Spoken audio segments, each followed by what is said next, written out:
everyone, we are back to bring you even more New York Comic Con coverage. Now I know it's been a bit since the digital Comic Con actually happened, but we've been busy giving you a slew of interviews and other great content.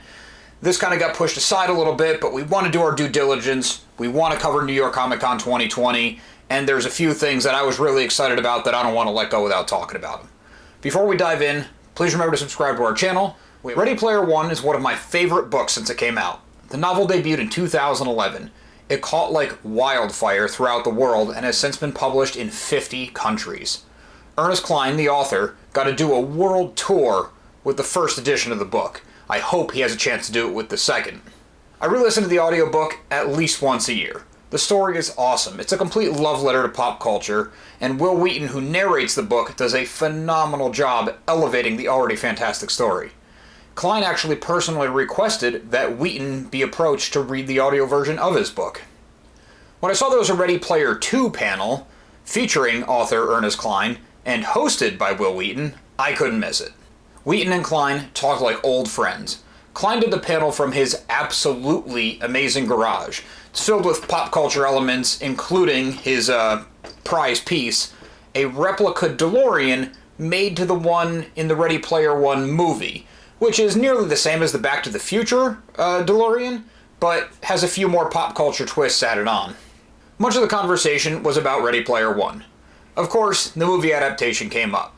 The movie is largely different than the book, but Cline worked closely with Spielberg to keep the heart and soul of the story intact. I personally look at it as The Shining, two great movies, both kind of the same in spirit, both really different. Spielberg aptly described the original story, Ready Player One, not The Shining, as both a flash forward and a flash back. Also a little Easter egg there, they used The Shining in the movie, not the book, with that very reference. But Spielberg wasn't the only one involved with the movie who adored the book.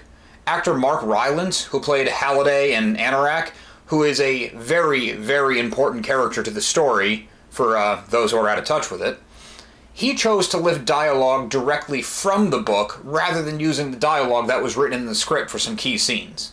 And Cline has been a long-time writer. He never quite found his fame before Ready Player One.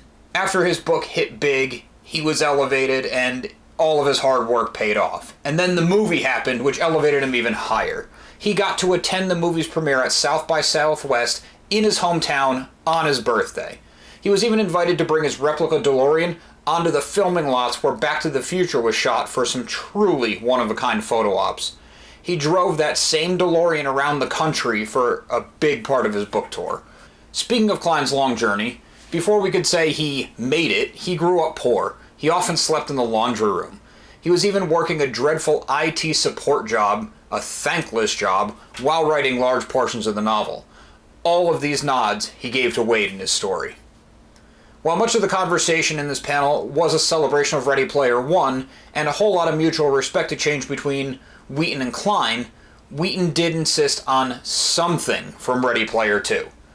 Of course, this instance was most likely a scripted moment, and we only got a small little taste, but it sated my appetite, and really I was all in on this book anyway.